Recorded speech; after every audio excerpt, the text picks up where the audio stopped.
आप सबका स्वागत है। अभी की जो परिस्थिति है, जहां पर एक तरफ राज्य सरकार को डिस्टेबल करके राज्य के गवर्नेंस को रोकने की जो पूरी प्रक्रिया चालू है, हर तरह की एजेंसियां भी सक्रिय है, उसी विषय में आप लोगों से बात करनी थी। 2005 ईस्वी के नवंबर महीने के 25 तारीख को एक कंपनी रजिस्टर्ड होती है, Santhal Pargana builders private limited. ये कागज आपको हम दे देंगे। कंपनी का रजिस्ट्रेशन नंबर है 011765। इसका जो एड्रेस है वो है first floor, plot number D2, MIG Harmu housing colony, Harmu, Ranchi, Jharkhand 12, India. इसमें 3 डायरेक्टर होते हैं। एक रामिया मरांडी, जो सुपुत्र हैं स्वर्गीय छोटू मरांडी जी का, और भ्राताश्री हैं आदरणीय बाबूलाल मरांडी जी का। दूसरी होती है लालिमा तिवारी, ये धर्मपत्नी है श्री सुनील तिवारी जी का। और एक मिहिजाम जामताड़ा के योगेंद्र तिवारी होते हैं। इनका मुख्य जो पेशा है वो जमीन की खरीद और फरोख्त की है। इनका पूंजी कहां से आया, ये आज तक ज्ञात सोर्स नहीं है।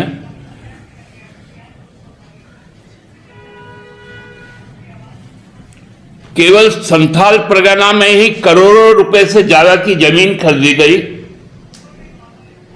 कई सौ एकड़ जमीन खरीदी गई, पूरे राज्य में खरीदी जा रही है, जो आज भी एग्जिस्टेंस है। सिमडेगा का जो शराब व्यवसाय है, सिमडेगा जिले का, वो इसी Santhal Pargana builders private limited के नाम पर है।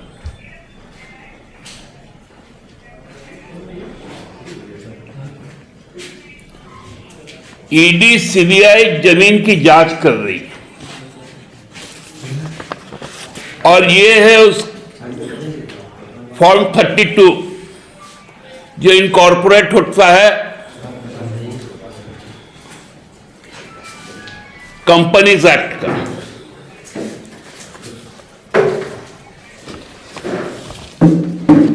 ये सच्चाई है आज के दिन में बाबूलाल मरांडी जी का,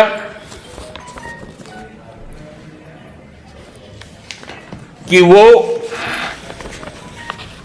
घूम घूम कर, अभी तो ये शुरुआत की है आज से हम लोग, बहुत तथ्य हैं। रांची शहर में ही जमीनें हेराफेरी की गई।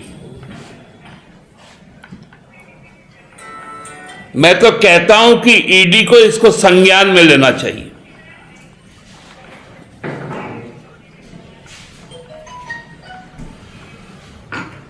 केवल टारगेट करके जो आगे बढ़ने का काम कर रही है वो सही नहीं है। ईडी को बताना पड़ेगा ये Santhal Pargana builders private limited किनके स्वामित्व का है।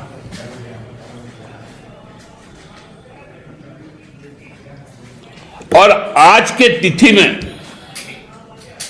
उनके कौन कौन से डायरेक्टर, क्योंकि 2005 में तो डिन नंबर नहीं रहता था, लेकिन अब डिन नंबर भी है, तो आसानी से इन बातों का पता लगाया जा सकता है।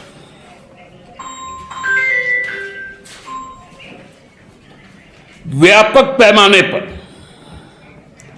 जब बाबूलाल जी और उनके गुर्गों का जब पता लगने लगा, तो ये भाजपा के शरण में चल गए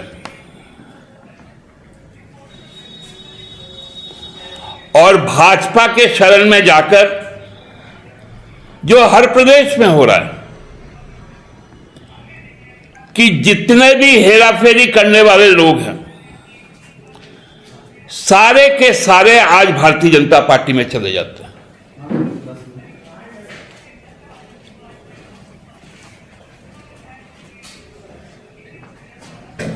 ईडी यदि ये पता नहीं लगा पाएगी तो हम लोगों को बताए कि हमको क्या क्या कागजात चाहिए, हम लोग ले जाके ईडी को कागजात दे देंगे।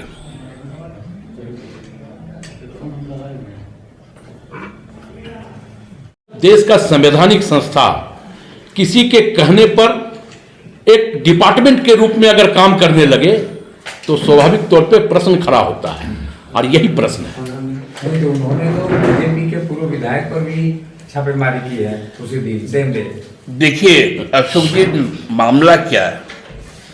मामला लीगल से ज्यादा परसेप्शन का होता है। आपके पास में आदरणीय मंत्री रामेश्वर राव जी के विषय में कुछ नहीं था,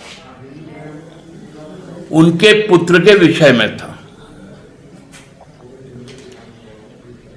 तो एक साधारण सा एक एटिकेट होता है कि आप इंटीमेट कर देते कि हमें आपके पुत्र से कुछ बातें जाननी है या तथ्य लेना है, तो मैं आपके निवास पे आने की इच्छा रखता हूं। और आप जानते हैं कि रामेश्वर बाबू कानून के भी जानकार हैं, पुलिस सेवा के बहुत बड़े ओहदे से उन्होंने रिटायरमेंट ली है, उनको पूरा मैनुअल मालूम है। वो इस चीज को निश्चित तौर पर कोऑपरेट करते, लेकिन जो आप परसेप्शन बनाना चाह रहे, जो आप दिखाना चाह रहे थे मीडिया के माध्यम से, शुरू में तो सुबह 7 बजे से लेके दिन के 12 बजे तक यही खबर चलते रहा, मंत्री रामेश्वर उरांव के घर में ईडी का छापा।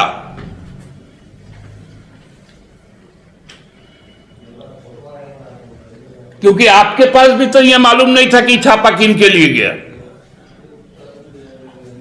क्योंकि ईडी में यदि सच्चाई होता तो एक ऑफिशियल रिलीज तो करता।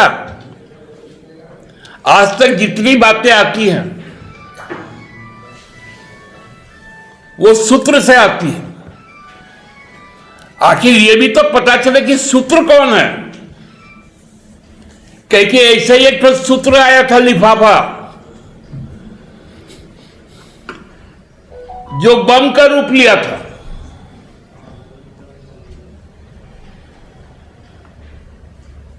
तो हम लोग बार बार कहते हैं कि ये डेंट करने की कोशिश है राज्य सरकार के इमेज को। दादा, इसमें ये सवाल है कि जो 2 नाम है सेंटर में ईडी के, एक प्रेम प्रकाश हो गए कि योगेंद्र तिवारी हो, ये दोनों पिछली सरकार में एक्टिव थे, किसी शुबे की बात है?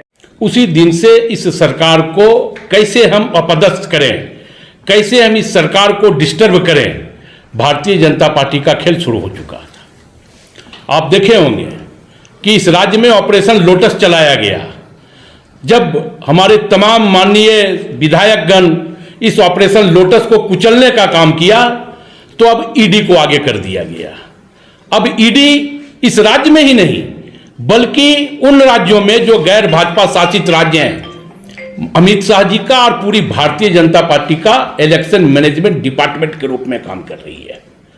तो अगर ईडी पूरी भारतीय जनता पार्टी का इलेक्शन मैनेजमेंट डिपार्टमेंट के रूप में अगर काम कर रही है तो स्वाभाविक तौर पे इस देश की और इस राज्य की जागरूक जनता इस बात से वाकिफ भी हो रही है। और हमें लगता है कि बाबूलाल जी का जहां तक हम सवाल करें तो बाबूलाल जी भारतीय जनता पार्टी में एक आयातित नेता के रूप में जाने जाते हैं।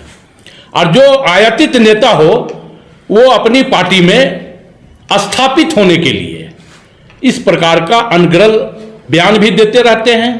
क्योंकि कभी बाबूलाल जी ने कहा था कि हम कुतुब मीनार से कूद जाएंगे लेकिन भाजपा में नहीं जाएंगे। तो चूंकि अब वो फ्यूज बल्ब साबित हो रहे हैं, जो अपने समाज पर हुए अत्याचार पर निंदा नहीं कर सकते। मणिपुर की घटना ले लें या मध्य प्रदेश की घटना ले लें, बाबूलाल जी उसी समाज से आते हैं लेकिन एक निंदा का शब्द भी बाबूलाल जी के मुखार बिंद से नहीं निकला। तो आप समझ सकते हैं कि बाबूलाल जी की असली असलियत क्या है।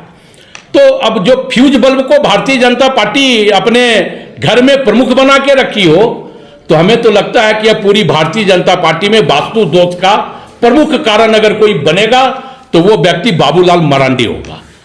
तो जिस प्रकार महागठबंधन की सरकार को, विकास को अवरुद्ध करने का प्रयास केंद्र सरकार के द्वारा किया जा रहा है, हमें लगता है कि यह लोकतंत्र और संविधान दोनों को पूरी तरह कुचलने का काम किया जा रहा है।